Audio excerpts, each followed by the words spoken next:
Buenas tardes, señoras y señores, autoridades civiles y militares. Sean todos ustedes bienvenidos a este nuevo acto de la Real Academia de San Romualdo, en la que tendremos una conferencia correspondiente al ciclo de la rama de artes, en este caso la pintura, dedicado a Murillo, Pacheco y la devoción inmaculista. Tiene la palabra la ilustrísima señora doña Adelaida Bordés Benítez para la lectura del acta.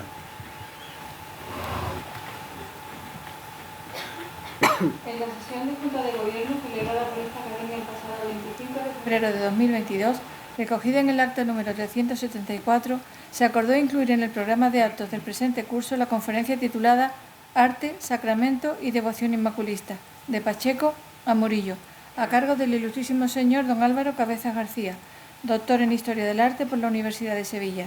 Será presentado por la ilustrísima señora doctora doña Yolanda Muñoz Rey, académica de esta. Muchas gracias, señora secretaria. Tiene la palabra la ilustrísima señora doña Yolanda Muñoz Rey para presentar al conferenciante.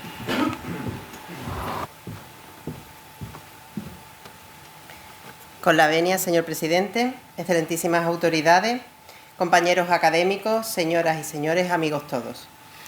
En el ámbito de la historia del arte, uno de los temas que los investigadores consideramos más fascinante en lo iconográfico, simbólico y conceptual, y que aparece desde los albores de los tiempos, es el del eterno femenino, un principio filosófico que define y venera el concepto inmutable de mujer.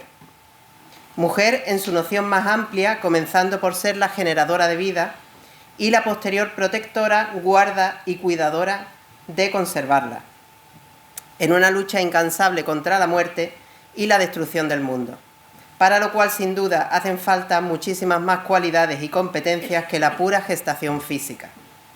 El concepto de mujer ha sido tan complejo desde las primeras civilizaciones que las acepciones, perfiles y advocaciones han sido numerosas, ricas y han evolucionado, por supuesto, con los siglos, siendo siempre un espejo de las civilizaciones y culturas que las han generado, defendido y expresadas, obviamente, en sus obras de arte.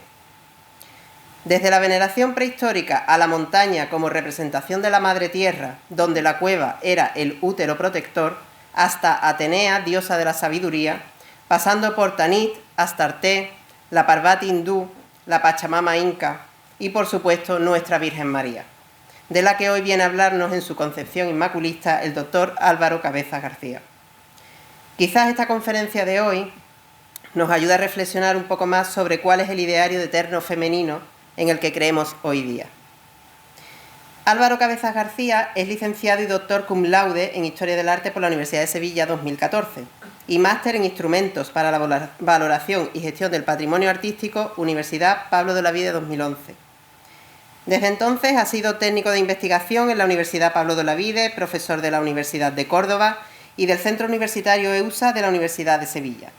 Es acreditado como profesor contratado doctor y profesor de universidad privada por la ANECA desde 2019.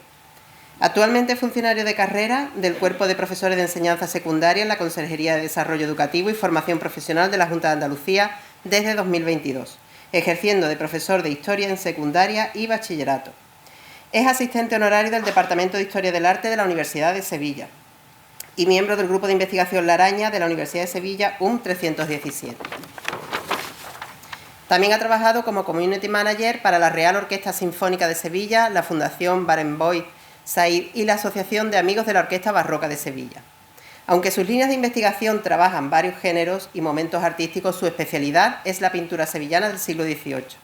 En apenas 10 años ha publicado 5 libros, 22 capítulos de libros y 35 artículos y presentado comunicaciones en 69 congresos. Ha participado en proyectos I+D+I y de excelencia como Visibilia, Portal del Patrimonio Artístico Andaluz de la Junta de Andalucía e Identidad e Imagen de Andalucía en la Edad Moderna de la Universidad de Almería. Ha participado en proyectos de innovación docente con la Universidad de Buenos Aires y la Universidad Pablo de Olavide. Ha realizado informes de restauración, contenidos de musealización, comisaría de exposiciones y asesoría científica. Realiza una enorme labor de divulgación del patrimonio sevillano con visitas guiadas, entrevistas y conferencias. Evaluador, jurado y miembro de comités científicos en múltiples publicaciones, proyectos y premios. Es miembro de varias entidades culturales, entre las que destaca por su intensa labor en ellas su vocalía en la Asociación de Amigos del Museo de Bellas Artes de Sevilla. Pertenece a varios consejos editoriales y acumula becas, premios, distinciones, acreditaciones y reconocimientos varios de investigación y estudio. Conocí a nuestro conferenciante en 2015 en Lisboa, en un congreso sobre retablos en el que él y yo fuimos los únicos participantes que hablamos sobre retablos neoclásicos, siendo el otro 99% de las comunicaciones sobre retablos barrocos. Por supuesto, eso nos hizo conectar inmediatamente en una amistad que llega hasta hoy. Éramos un poco los raritos. Fue él el que se acercó a mí para proponerme un proyecto de colaboración con varios investigadores nacionales interesantísimo, un libro monográfico sobre el Marqués de Ureña que por fin, después de varios años de trabajo, pandemia de por medio, verá la luz en los próximos meses y que por supuesto presentaremos aquí también. Ya en Lisboa, Álvaro me impresionó por el mimo, el cariño y la delicada perfección con la que trabaja y hace todo lo que emprende y con la que sin duda también nos hará disfrutar hoy aquí con su conferencia. Muchas gracias.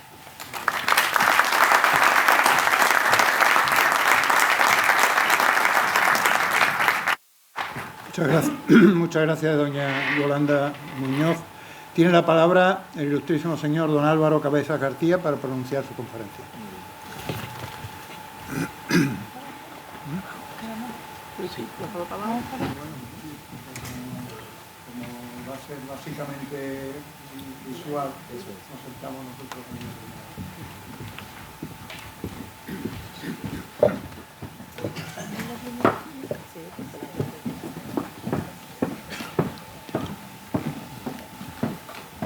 Con la venia, excelentísimo señor presidente y miembros de la Junta de Gobierno de esta Real Academia de San Romualdo de Ciencias, Letras y Artes de San Fernando, excelentísimos e ilustrísimos señores académicos y excelentísimos e ilustrísimas autoridades civiles y militares. Amigos, muchas gracias por su asistencia esta tarde a escucharme en esta conferencia y también, por supuesto, tengo que comenzar agradeciendo a la profesora Muñoz Rey pues su amabilísima presentación y, por supuesto, la invitación que en su momento me hizo para participar en este ciclo de conferencias tan prestigioso. He podido ver algunas de las que están colgadas en YouTube y la verdad que creo que son muy interesantes y sobre todo muy variadas. El tema que yo traigo hoy aquí espero que también pueda ser de su interés, pero es un poco más reducido en sus pretensiones, aunque, como veremos, tiene bastante significación e impacto posterior. Vamos a hablar de una iconografía archiconocida por todos, como es la de la Inmaculada Concepción de la Santísima Virgen María, pero, por supuesto, vamos a ver cómo se trasladó a la pintura sevillana del siglo XVII y su impacto posterior, quizá también en el siglo XVIII y en otros lugares como América. Se titula Arte, Sacramento y Devoción Inmaculista de Pacheco a Murillo y me he permitido ilustrar la presentación con este cuadro del que vamos a hablar más bien en la parte final. Es decir, aunque dice de Pacheco a Murillo, va a ser de Pacheco a Murillo y de Murillo a Pacheco, porque vamos a terminar con el análisis de este magnífico lienzo, que es una Inmaculada con el Niño, descubierta hace pocos años por una donación que tuvo la parroquia de Santa María Magdalena de Sevilla y sobre la que he trabajado en estos años. Así que vamos a comenzar hablando de este tema iconográfico y dando algunas pinceladas también de tipo teológico, ¿no?, para comprenderlo bien. Lo primero que tenemos que tener claro es que la Inmaculada Concepción forma parte del plan divino de salvación de Dios para con la humanidad.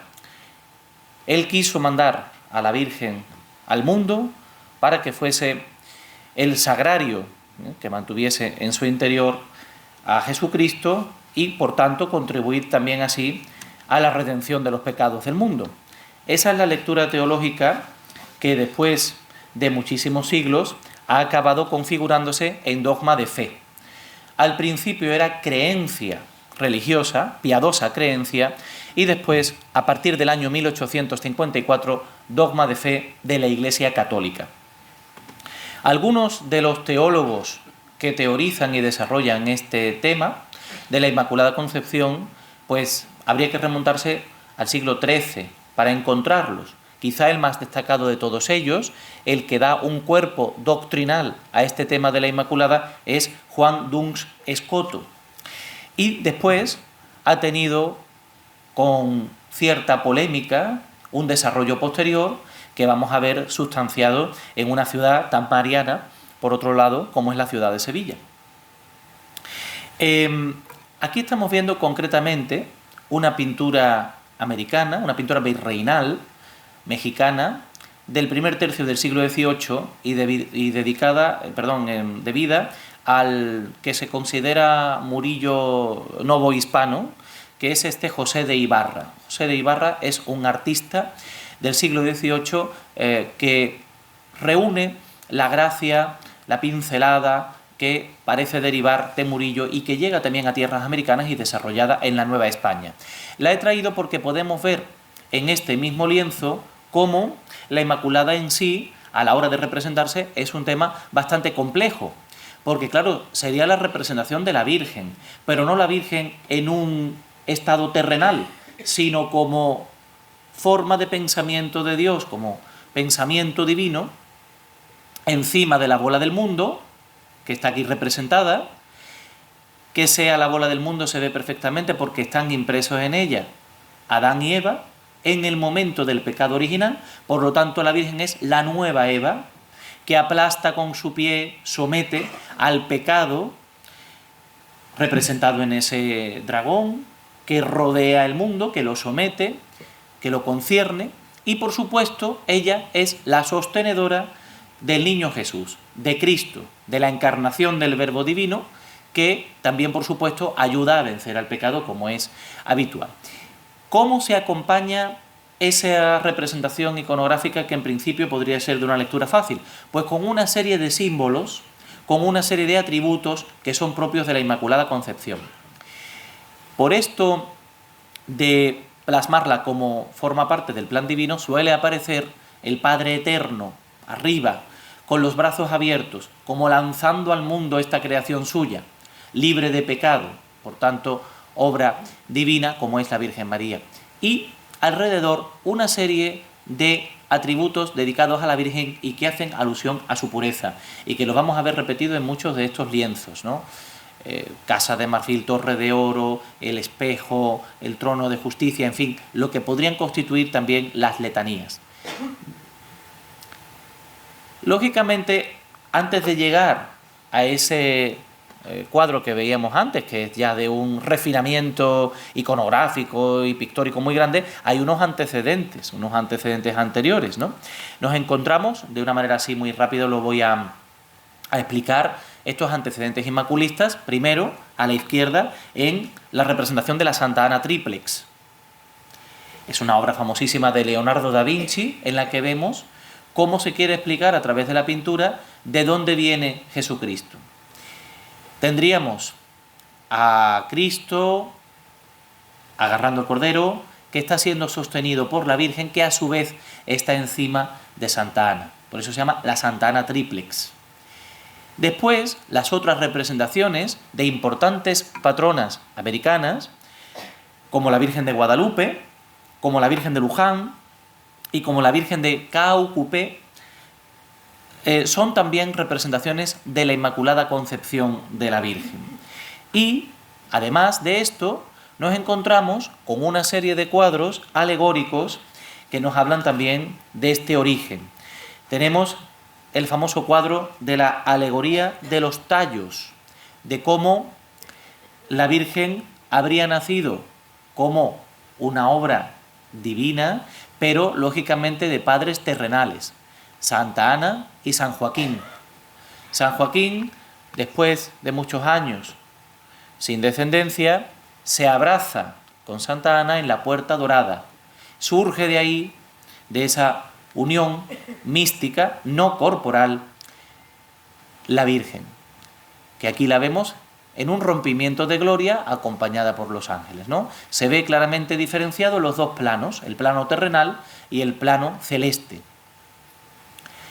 Aquí tenemos una representación que es menos, podríamos decir, concreta que la anterior, pero es el mismo tema del abrazo de San Joaquín y Santa Ana. Aquí tenemos también una representación muy interesante de finales del Renacimiento.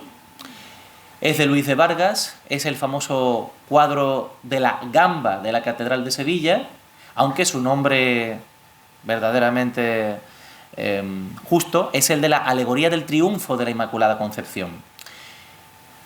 Está situado al lado del monumento de Cristóbal Colón en la catedral. Ahí hay un retablo donde se encuentra este cuadro, en el que vemos que desde Adán, pasando evidentemente por todo lo que sería, según los evangelios, el árbol de Jesé, se llega a la Santísima Virgen con el niño en brazos.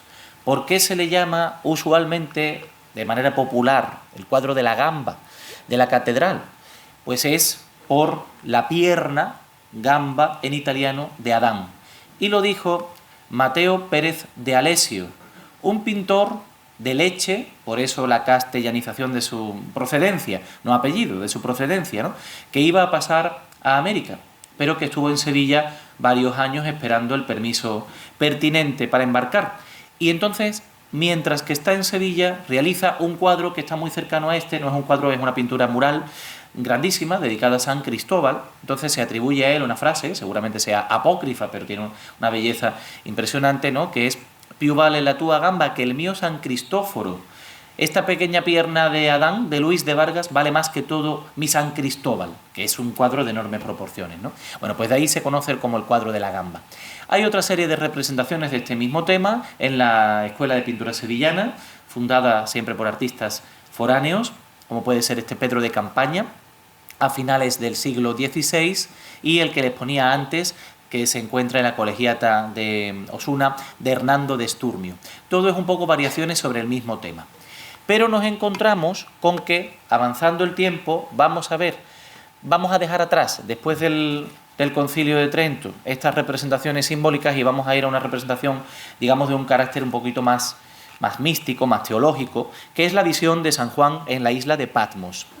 Le traigo aquí una pintura, creo que bellísima, de un seguidor de Murillo, de muy finales del siglo XVII, una pintura en torno a 1690-95, de Esteban Márquez, que se encuentra en una colección sevillana particular, y yo la descubrí hace unos años y la estudié, y creo que es una pintura de enorme calidad, en la que se nos muestra a San Juan Evangelista, muy mayor, ya cuando está redactando el Apocalipsis, que es el libro que tiene en sus brazos. Está siendo inspirado por la representación de la Inmaculada Concepción como una mujer vestida de sol, coronada de estrellas y con la luna a sus pies. Así es como lo describe el evangelista, autor también del Apocalipsis. Le he puesto aquí el detalle de su visión. Vemos una imagen mariana alada, con los colores ya característicos, sobre todo a partir de Murillo, para la representación de la Inmaculada. Antes era el jacinto y el azul, después de las visiones de Santa Brígida de Suecia se pasó sobre todo al blanco y al azul, pero está como sobrevolando una hidra, no sé, de 7 cabezas, supongo, que es una representación simbólica de ese animal mitológico, como el pecado, ¿no? Y entonces está siendo la que inspira verdaderamente a San Juan en el libro del Apocalipsis. ¿De dónde viene todo eso? Pues evidentemente hay que buscar los antecedentes formales en los muchísimos grabados, estampas, repertorio de soluciones formales, como una especie de recetario que desde Flandes, desde el mundo flamenco, pues se expanden por toda Europa. Y lógicamente este Juan de Jáuregui, haciendo esta representación de la mujer del Apocalipsis, está también representando a la Inmaculada como la veíamos antes en el cuadro de Esteban Márquez, ¿no? O parecida, ¿no? Con la media luna a los pies, vestida de sol, es decir, nimbada o rodeada por los rayos solares, con una corona de estrellas.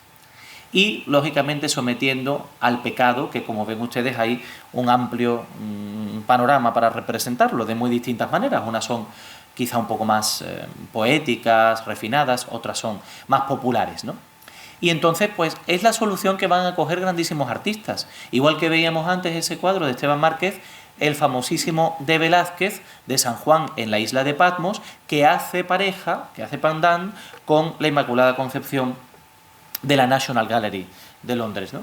Bueno, pues aquí nos encontramos el mismo esquema.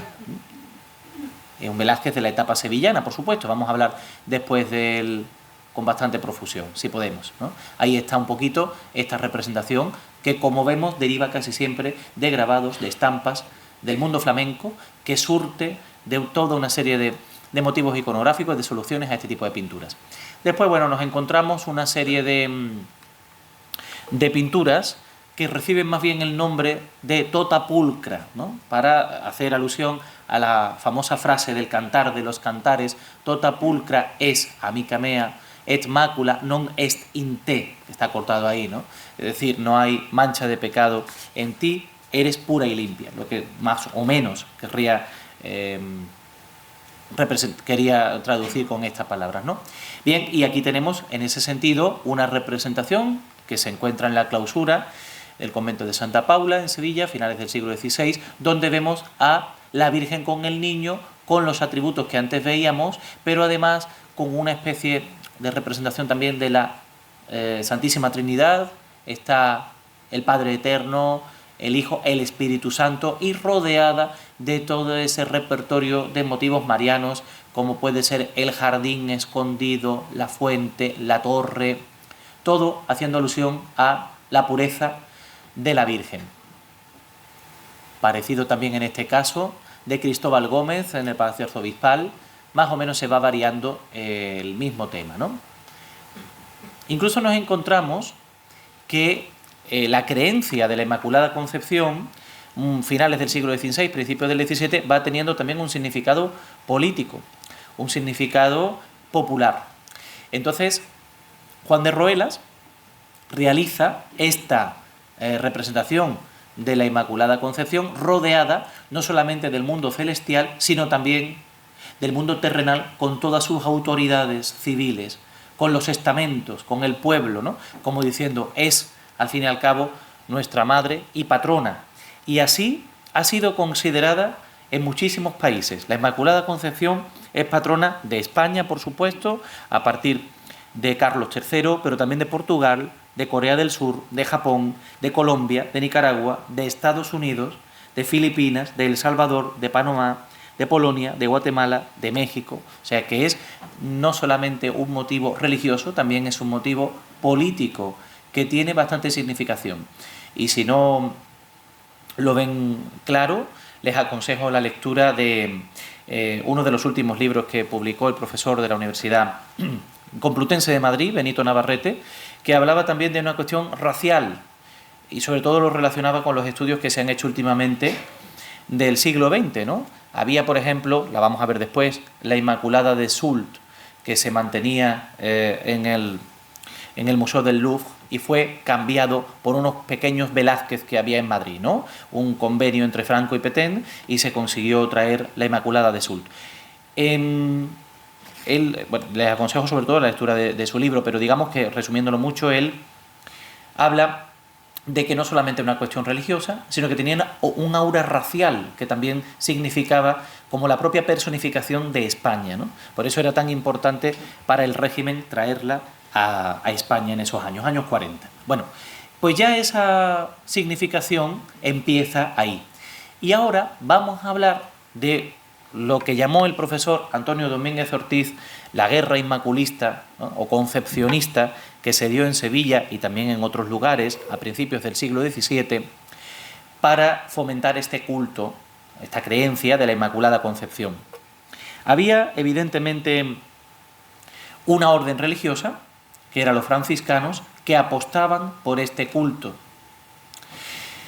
Y había otra orden religiosa que no querían este culto porque ya tenían su propia advocación mariana. La orden religiosa favorable a la Inmaculada Concepción, los franciscanos. La orden religiosa que ya tenía su propia vocación y que no quería que otra la superase, los dominicos. Y me refiero a la Virgen del Rosario, que había sido tan importante, bueno, pues con la batalla de Lepanto, por ejemplo, ¿no? Por poner un acontecimiento histórico cercano a estos hechos de los que vamos a hablar ahora. Bien, pues hay en Sevilla una serie de humanistas que se reúnen en torno a una capilla que se abría en el patio de los Naranjos de la Catedral de Sevilla, la Capilla de la Granada, la Congregación de la Granada. Forman parte de esta congregación que últimamente han estado estudiando los profesores de Historia Moderna de la Universidad de Sevilla, pues González Polvillo, Campese, una serie de humanistas entre los que se encuentra Francisco Pacheco, tío y sobrino, es decir, el canónigo de la Catedral de Sevilla y su sobrino de Sanlúcar, el pintor, pero también Bernardo de Toro, Mateo Vázquez de Leca, Miguel Cid, una serie de mentes preclaras de la época. ¿Qué hacen ellos? Pues teorizan y llevan a la práctica con sus escritos y también con sus pinturas, pues todo este misterio cristológico y mariano relacionado con la Inmaculada Concepción. Tenemos evidentemente muchísimas muestras de todo esto, no solamente en coplillas, escritos de la época, tratados, sino también en esas famosas pinturas que se encarga de realizar desde entonces Francisco Pacheco. Aquí lo tenemos con Miguel Cid, en esta pintura de la Inmaculada que se encuentra en la Catedral de Sevilla, y aquí lo tenemos con Mateo Vázquez de Leca, ¿no? Los dos muy importantes para el culto a la Inmaculada. Miguel Cid es el autor de las coplas. Él concurrió a un concurso que la Hermandad de los Primitivos Nazarenos de Sevilla, hoy conocida como la Hermandad de Nuestro Padre Jesús Nazareno, la Hermandad del Silencio, pues convocó en el año 1615, porque había de alguna manera que aminorar el impacto que habían tenido unas palabras muy negativas pronunciadas en el convento de Regina Angelorum en las Navidades del año 1613. Allí el padre Molina había dicho en su homilía, o por lo menos esa es la creencia general, que la Virgen María era igual que Martín Lutero. Esto había provocado pues un impacto muy grande en la ciudad, y entonces una hermandad especialmente proclive al culto inmaculista, como fue la del Silencio, pero también otras, la Hermandad del Sagrario, la Hermandad Sacramental del Sagrario también, pues convocaron un certamen literario en desagravio por esas duras palabras. Entonces concurre Miguel Cid y publica o estrena esos famosos versos de todo el mundo en general: a voces, reina escogida, diga que sois concebida sin pecado original. Esto simplemente es el estribillo de un poema mucho más largo y que se le ha puesto música y se ha celebrado muchísimo y que se conserva, y que de alguna manera pretendía refinar o elevar el nivel que se había alcanzado en las propias calles, porque lo que se decía en las calles era mucho peor. Era una coplilla de mucha menos entidad literaria, que era la siguiente: aunque le pese a Molina y a los frailes de Regina, al prior y al provincial y al padre de los anteojos sacados tenga los ojos, y él colgado en un peral, fue María concebida sin pecado original. Bueno, entonces digo que pasar de esto a lo de Miguel Cid es un avance literario, ¿no? Y bueno, pues nada, es representado con la Inmaculada porque es su devoción principal. Pero también Mateo Vázquez de Leca. Mateo Vázquez de Leca es un personaje sobresaliente en la historia de la Iglesia sevillana, porque es un canónigo pues, adinerado y con bastantes viajes por Italia, un conocimiento extraordinario del ámbito internacional, de las influencias, de la moda, también de cierta frivolidad, y él tiene un susto de muerte cuando en un momento determinado, como fue muy frecuente durante el barroco, ¿no? Piensa que va a morir y finalmente se convierte, digamos, a tener una vida, digamos, más santa, y encarga varias obras de arte en desagravio por todo esto, digamos, ¿no? Le encarga a Martínez Montañés el Cristo de la Clemencia, que hoy se conserva en la Catedral de Sevilla, pero que era suyo, de su domicilio particular, el Cristo de los Cálices, ¿no? También llamado, y también dota con su dinero los cultos al Santísimo Sacramento para el mes de junio, permitiendo con esa dotación que se construya parte del altar de plata de la Catedral de Sevilla, dedicado como trono de octavas a los cultos del Corpus de la Inmaculada Concepción y de Carnestolendas, ¿no? Ese altar de plata no es el actual, porque el actual ya es del siglo XVIII, pero es un personaje importante, como vemos aquí, que es un gran personaje que aporta mucho, ¿no? Entonces a la Inmaculada Concepción, a ese culto, creencia popular, también le favorece. Tenía dedicada una calle bellísima en Triana, que seguramente ustedes saben cuál es la calle que junto a la parroquia, a la Real Parroquia de Santa Ana, unía Pureza y Pelay Correa, la calle Mateo Vázquez de Leca, pero desgraciadamente hace pocos años le quitaron su nombre y la pusieron por el párroco actual, que bueno, en fin, que está muy bien, ¿no? Pero también le quitaron el protagonismo a Mateo Vázquez de Leca. Bueno, Velázquez, ya lo hemos comentado antes, esta era la pintura que hacía pareja con el San Juan en la isla de Patmos que antes veíamos, es una de sus primeras pinturas en la etapa sevillana, cuando él utiliza sobre todo estos claroscurismos. Y después, por supuesto, esto llega a más con Francisco de Zurbarán, esta preciosa pintura de la Inmaculada que se encuentra en el Museo Diocesano de Sigüenza, y después ya un poquito más adelante, por parte de José de Rivera, el Españoleto, cuando él cambia su estilo artístico y deja el tenebrismo caravallesco y pasa pues a una pintura más iluminada, más relacionada con el mundo de los Carracci, pues hace esta preciosa Inmaculada para el Duque de Monterrey. Bien, en el año 1662 se inauguró la parroquia del Sagrario de la Catedral de Sevilla y para esa ocasión se realizó una magna procesión donde estaba incluida la Virgen de los Reyes, que vemos aquí en su palio de tumbilla, no es la tumbilla actual, pero sí es algo parecido, y después se hicieron procesionar una serie de reliquias de santos de la iglesia sevillana, San Hermenegildo, San Isidoro, San Leandro, y la Inmaculada Concepción es la pintura que preside el punto principal de la procesión. Esto es la calle actualmente Alemanes, está adornada toda la carrera con estos doseles, con estos damascos y con una serie de arquitecturas efímeras. Se pretende dar empaque a esta procesión, presidida en 1662 por la propia Inmaculada Concepción. Habría que agradecerle mucho a estos dos señores su defensa del culto a la Inmaculada Concepción, porque, claro, Carlos III creó la propia orden de Carlos III como referente, con la Inmaculada como referente, quería decir, y proclamó a la Inmaculada patrona de sus estados, proveyendo así de culto oficial a una tradición monárquica anterior, porque ya Carlos IV y Felipe II también fueron importantes devotos inmaculistas.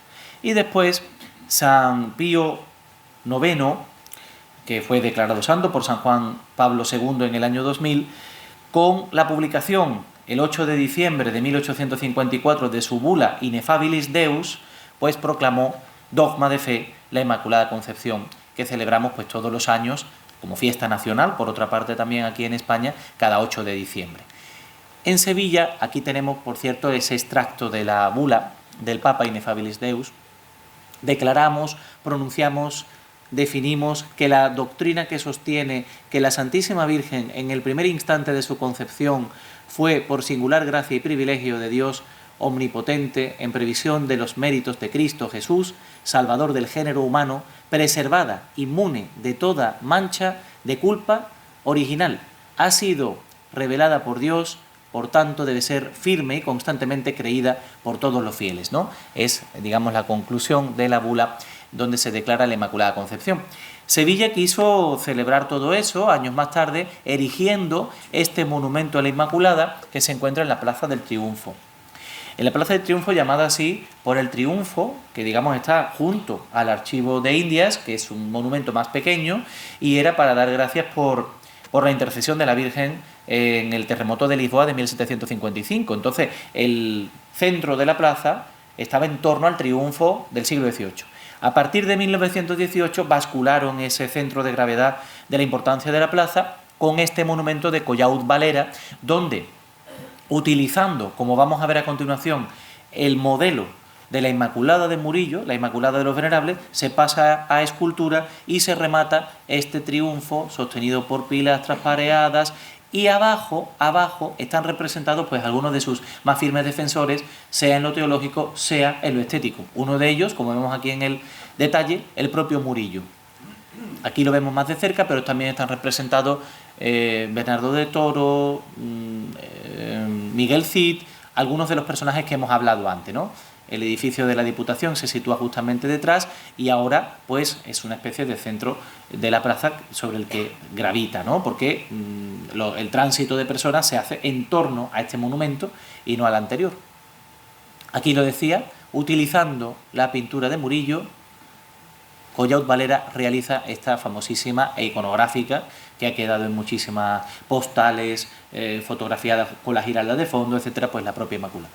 Bien, la Hermandad del Silencio, con su hermano mayor a la cabeza, Tomás Pérez, el 29 de septiembre de 1615, en un cabildo multitudinario, pues acuerda defender con el voto de sangre aquella creencia de la Inmaculada Concepción, todavía creencia en ese momento, a las personas que no, bueno, que hiciesen algún acto agraviante, ¿no? Entonces, en la estación de penitencia sacan en una sección, ¿no?, de los nazarenos, en el inicio de uno de los tramos, sacan esta espada junto al cirio votivo, siempre adornado con el motivo de la Inmaculada Concepción, por el recuerdo de esa defensa del voto de sangre del año 1615.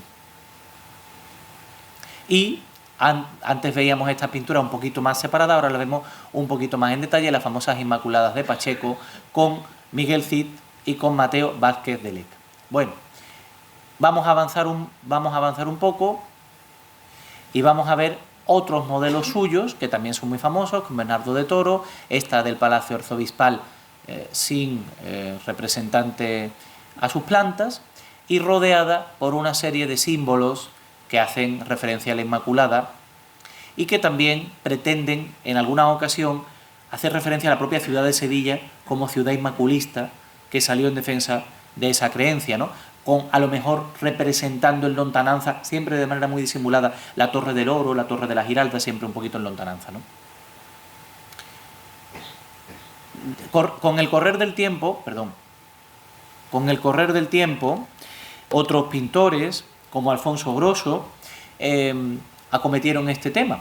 Y este tema, para un cuadro de encargo como este, lo tuvo que hacer durante muchos años, había falta de financiación, había falta de espacio, y finalmente se acabó colocando en la catedral, donde ahora lo vamos a ver, en los años 60. Pero es un cuadro que comenzó a pintarse y a idearse, sobre todo a idearse en los años 40.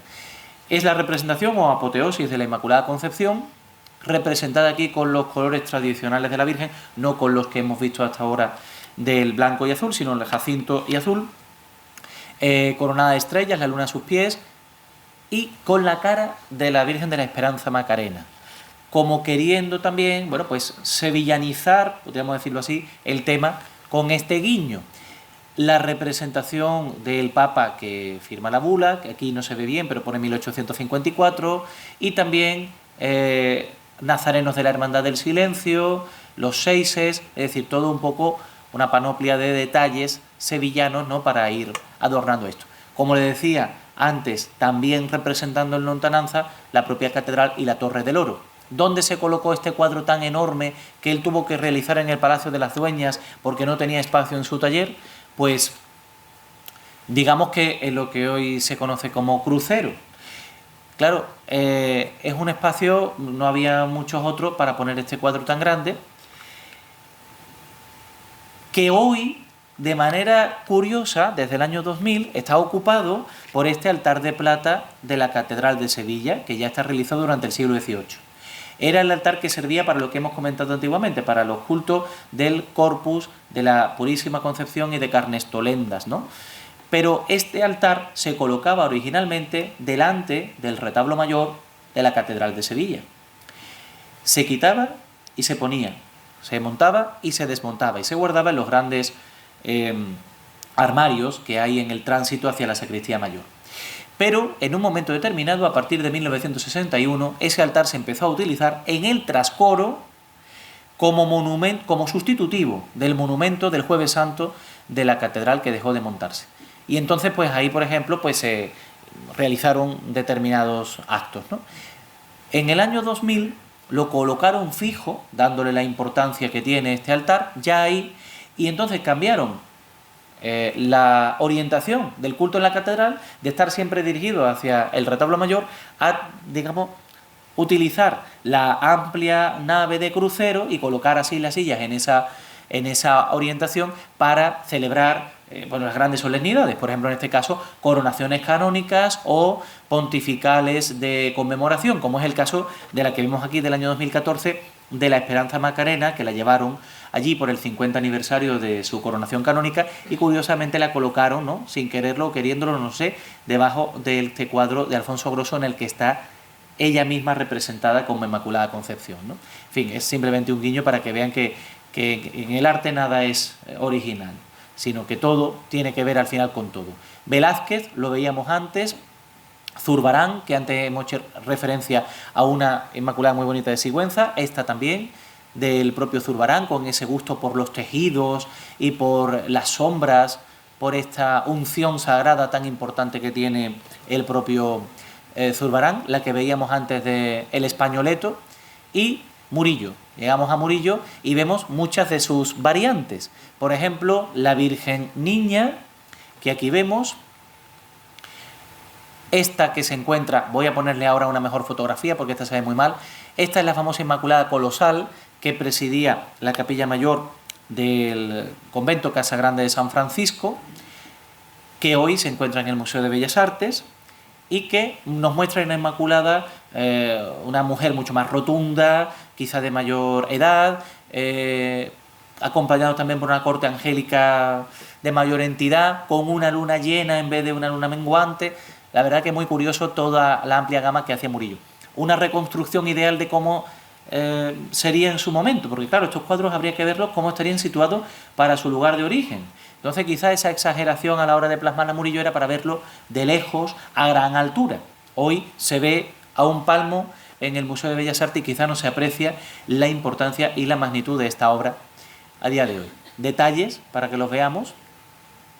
Y aquí el propio Murillo como protagonista de sus obras. Es una pintura de José María Romero, un pintor sevillano ya del romanticismo, que viene a trabajar en un momento determinado de su vida a Cádiz, sobre todo porque le interesa muchísimo el comercio con América, el comercio de cuadros con América, y él muestra al propio Murillo, imaginándoselo, presentándoselo a los frailes del convento Casa Grande de San Francisco, ese cuadro de la Inmaculada Concepción, de la Inmaculada Colosal.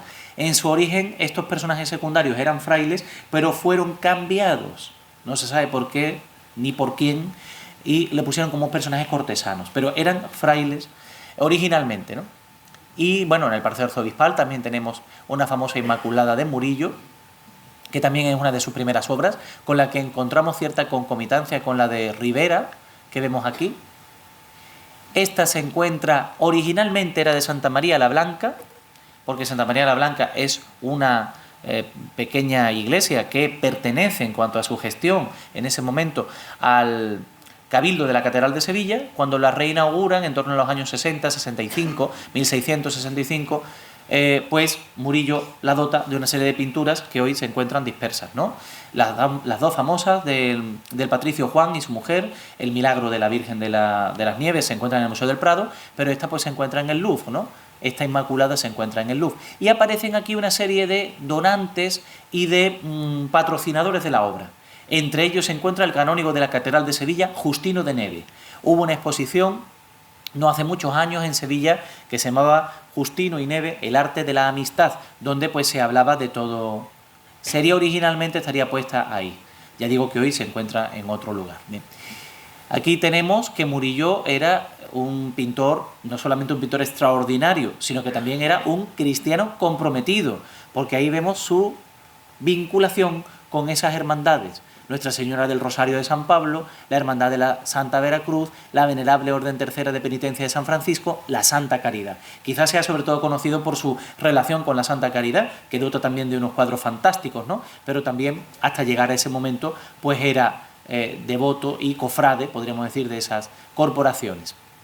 Esta es la famosa Inmaculada Niña o del coro, que se situaba en el coro del convento de Capuchinos. del convento de capuchinos en Sevilla, hoy en el Museo de Bellas Artes, y que es un cuadro además que sirve como matriz de una nueva iconografía que nace en Sevilla y que se expande por toda América e Italia. Me refiero a la Divina Pastora. Resulta que Fray Isidoro de Sevilla, en el año 1703, él tiene pues una ocurrencia, como él dice, y quiere crear una nueva iconografía. Pues él era capuchino de este convento y se lleva toda la noche del 24 de junio de 1703 meditando delante de este cuadro. Y cuando ya tiene pensada esa iconografía, se la lleva a un seguidor de Murillo, ya por edad no estaba Murillo lógicamente, y se le lleva a un seguidor y a partir de ahí empieza la iconografía de la Divina Pastora, con esa dulzura y con esa gracia especial derivada de esas pinturas de Murillo, del famoso estilo vaporoso, donde juega mucho con los contrastes, con el difuminado de las líneas, etcétera, etcétera, ¿no? Por lo tanto es una pintura que permite el nacimiento de otras pinturas y de iconografías enteras, ¿no? Estos son simplemente detalles para que vean pues la calidad y, por supuesto, sus tipos o modelos habituales de mujer sevillana con esa Virgen de la Servilleta que también se encuentra en el Museo de Bellas Artes, ¿no? Estudios preparatorios o posteriores, alguna otra, voy a pasar un poquito más rápido estas, que son más derivadas. Esta también se encuentra en Capuchinos, es la Inmaculada con el Padre Eterno, hoy en el Museo de Bellas Artes. Originalmente estaría pensada para un retablo de este tipo y ya hoy pues se encuentra, digamos, con las otras pinturas de Murillo en la Sala 5 del Museo de Bellas Artes. Son detalles de la pintura donde vemos el pecado con esas fauces abiertas, el arrobo de la Virgen sosteniendo entre sus dedos, tocándose el velo, ¿no? Y siendo lanzada al mundo por el Padre Eterno, como veíamos antes, ¿no? Bueno, hay muchísimas otras pinturas de Murillo que podríamos ver para ver cómo él sigue esos mismos esquemas a la hora de representar al Padre Eterno en esta Sagrada Familia, en esta Virgen con el Niño. También pasa lo mismo aquí. Incluso en esta famosísima Sagrada Familia de la National Gallery de Londres, ¿no? Siempre esa representación del Padre Eterno, el rompimiento de gloria que permite la propia expansión, digamos, de la luz que trae el Espíritu Santo y ya el plano terrenal, ¿no? Es un juego de luces, de matices, un contraste difuminado, precioso, elegante. Bueno, esta es la famosa Inmaculada de los Venerables, por el convento del mismo nombre, también llamada muchos años Inmaculada de Soult, porque fue una de las pinturas robadas como botín de guerra durante la Guerra de la Independencia, durante la invasión francesa, y originalmente estaba en los Venerables en este retablo, ¿no? Ahora se encuentra en el Museo del Prado por ese canje que antes les comentaba que hizo el general Franco en los años 40. Es la pintura que sirve, como hemos visto antes, para el monumento del Triunfo de Sevilla. Alguna otra, como esta es muy famosa, ¿verdad?, para ustedes, se encuentra aquí muy cerca, en el Oratorio de San Felipe Neri, y que presidió la sesión, las muchas sesiones, ¿verdad?, de las Cortes de Cádiz. Bien. Hay Inmaculadas de Murillo por todo el mundo, en Dallas, y esta es la que se encuentra rematando todo el conjunto de la sala capitular de la Catedral de Sevilla. Es la que remata toda la gama de santos de la iglesia sevillana. Este es Justino de Nebel, que veíamos antes, que es un gran promotor de la obra de Murillo. La de Aranjuez, mucho más arrobo, con movimiento, más exaltada, más de sus últimos años, como ven aquí. Murillo muere en 1682. El propio Murillo, pintando una Inmaculada. Estos son pintores del siglo XIX que les gusta mucho hacer este tipo de composiciones, y un poco para que veamos un poquito su evolución, ¿no?, en este sentido. Estas son muchas de las que se encuentran en el Museo de Bellas Artes. Derivaciones de Murillo, pues nos encontramos un artista fantástico del que se ha celebrado recientemente una exposición muy importante en Madrid, Herrera el Mozo. Ha habido una exposición muy importante el pasado verano en Madrid de Herrera el Mozo, y Herrera el Mozo, que es el auténtico introductor en Sevilla del estilo barroco, porque viene de Italia y viene con todo ese moderno lenguaje, introduce a la Inmaculada adorando al Santísimo Sacramento en la custodia, rodeado además por esos padres de la Iglesia, ¿no? Es una pintura que se encuentra en la Sacramental del Sagrario, Valdés Leal también ensaya el tema con otro estilo, por supuesto, más abigarrado, totalmente distinto, ¿no? Pero Domingo Martínez, ya en el siglo XVIII, con esta Inmaculada que se encuentra en San Lesmes de Burgos. Y ya pasamos a la nuestra y con esto rematamos. Vamos a ver, les comento rápidamente la circunstancia. Una feligresa de la parroquia de la Magdalena establece en su testamento que cuando ella fallezca, sus obras pasan a la parroquia. Es un cuadro de gran calidad que se encontraba en ese domicilio particular y que es en el momento en el que se expone en la parroquia cuando, digamos, salta la sorpresa, porque no es muy habitual, ¿no?, ya a estas alturas encontrar pinturas tan buenas en la historia de la pintura sevillana, ¿no? Entonces, lo vemos tal cual está ahora, pero el cuadro originalmente estaba peor conservado. Aquí lo tenemos en el momento en el que el señor arzobispo, el anterior arzobispo de Sevilla, Juan José Asenjo, está bendiciendo el ámbito que se dedicó a museo, en el coro alto. El cuadro estaba sin restaurar, tenía pues algunos problemas, como ustedes pueden ver, lagunas, barnices, en fin, no se apreciaba en toda su plenitud. Pero en el momento en que la vi, pensé, es una pintura buenísima. Estuve investigando, hablando con expertos también, y pensé, digo, creo que puede ser Pacheco. Claro que también tiene alguna relación con Velázquez, pero no lo veo tan claro.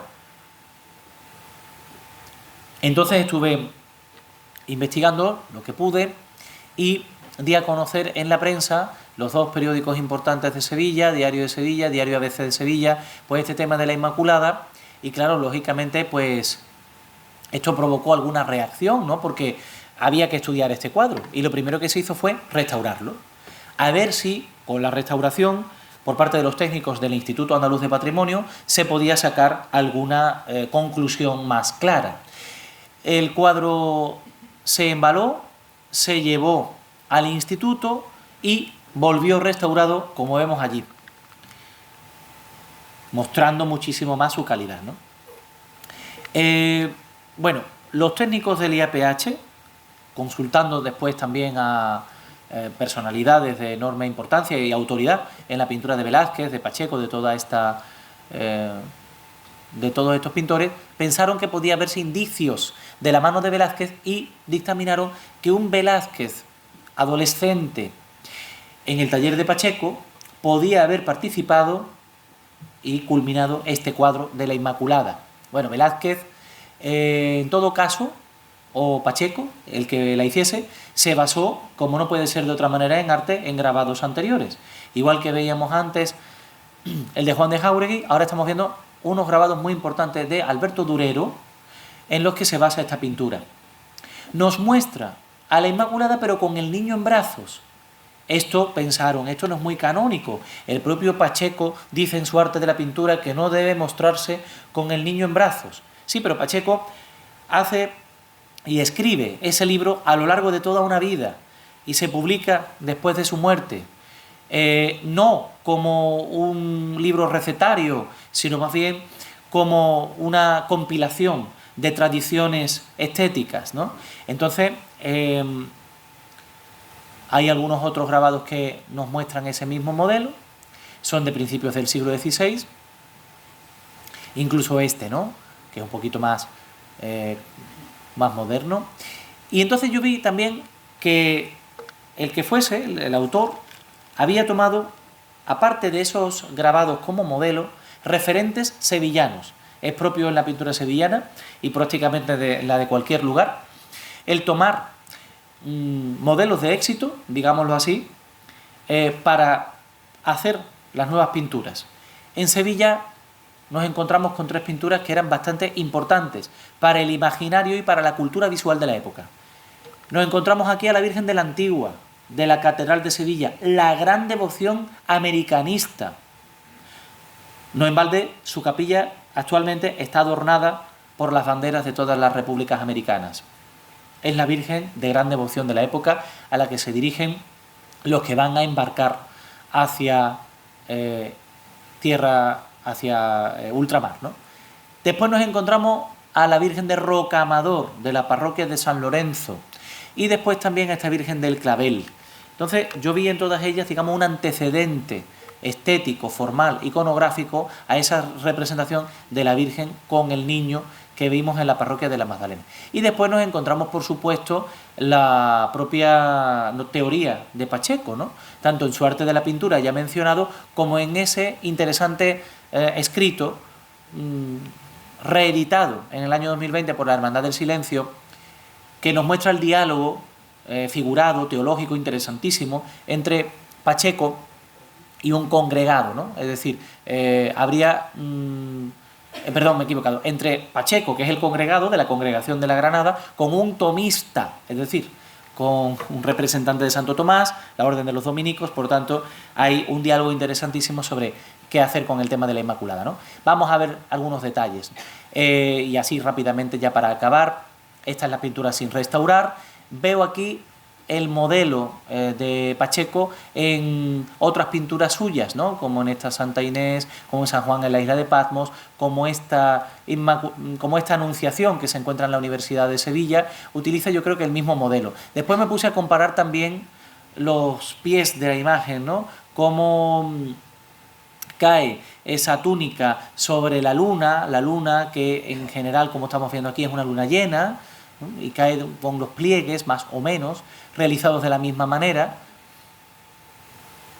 Y después también hay otras pinturas de Pacheco que podemos comparar. Pacheco realizó muchísimas pinturas de la Inmaculada, pero hay algunas que se han perdido, que se sabe por documentación que las hizo, pero que se les ha perdido el rastro, ¿no? Aquí tenemos algunas. Y después esta quizá es la que veo yo más parecida, que se encuentra en la parroquia de San Lorenzo. Es una Inmaculada Concepción más compleja, porque tiene una representación de la Santísima Trinidad, una corte angélica, una vista en lontananza de Sevilla con el puerto.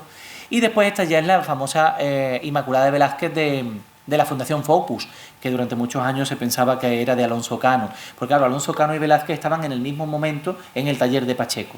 Entonces siempre la discusión es, bueno, muy matizable, porque al fin y al cabo estamos en el mismo entourage, es decir, en el mismo grupo de personas que se dedican a esto, ¿no? Si no es uno es otro, y si no es uno es el otro. Pero en todo caso siguen el mismo modelo, marcado por el maestro, como estamos viendo aquí. ¿Hay alguna comparación más? La iglesia de Santiago, para ver el asunto de lo de los pliegues, el asunto del modelo utilizado en el caso femenino. Aquí también lo veíamos. Y aquí también. La Virgen del Rosario de la propia parroquia de la Magdalena. Bueno, aquí algunas otras imágenes de cómo eran más o menos los modelos repetidos por Pacheco una y otra vez. Pacheco es un pintor que constantemente es criticado por su falta de destreza a la hora de la plasmación de los rostros de los personajes, de la anatomía. Pero claro, esta consideración está hecha a posteriori, es una consideración contemporánea. Una vez que nosotros conocemos lo bueno que es Velázquez, entonces podemos criticar al maestro, que siempre va a ser algo menor. Y entonces por eso se hacen ese tipo de cosas. Pero en su momento era un pintor muy reconocido, estaba bien posicionado y era muy reclamado por todas las instituciones sevillanas. También para el fondo se han podido utilizar determinados grabados para hacer esa especie de, no sé si me atrevo a decir, almendra mística, o nicho de energía, algo así, ¿no?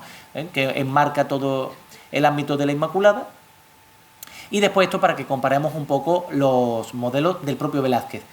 Esta famosa Adoración de los Reyes del Museo del Prado, quizá el niño, sabemos que es la hija de Velázquez, la nieta de Pacheco, por tanto, ¿no? Que hace aquí de modelo para el niño Jesús, podría tener algo que ver evidentemente con este corte de pelo, pero sobre todo quizá este retrato de niña o joven inmaculada descubierta hace pocos años en el mercado artístico español. Eso es lo que yo veo más parecido, desde luego, con Velázquez. Todo el resto lo veo mucho más relacionable con Pacheco por arcaico.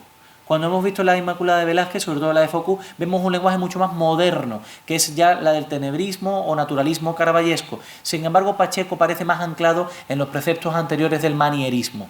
En todo caso, estamos en el eslabón de una cadena que queremos resolver, que se llama manierismo reformado, que es una especie de tránsito entre el manierismo y el barroco. Derivación de ese cuadro creo que puede encontrarse en el propio Murillo, en esta Virgen con el Niño que hoy se encuentra en Liverpool. Yo creo que toma este modelo, es decir, que debió ser una pintura importante en la época y debió estar en un lugar de culto, seguramente en un lugar de culto franciscano, visitable por muchos devotos y pintores que pudieron también tomarla como modelo para hacer su famosa Inmaculada en el caso de Murillo.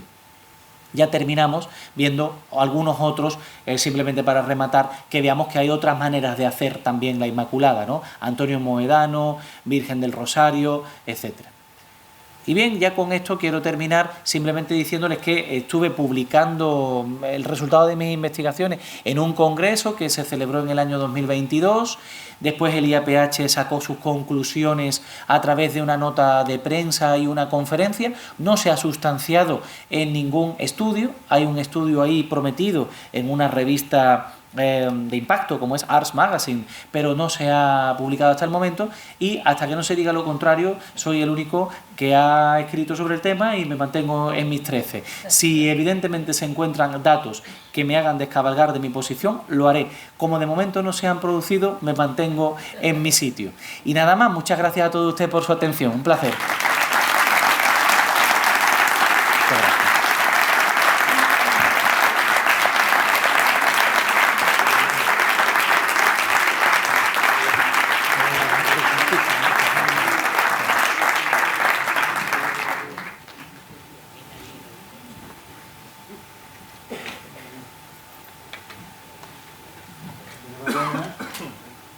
Enhorabuena, doctor Cabezas, por su magnífica exposición, interesantísima, muy bien trabajada, muy bien estudiada y un trabajo muy bueno y divulgativo sobre este tema tan interesante. Que nos invita a seguir trabajando sobre ello y a ir a Sevilla de vez en cuando a dar una vuelta para estas cosas. Sí.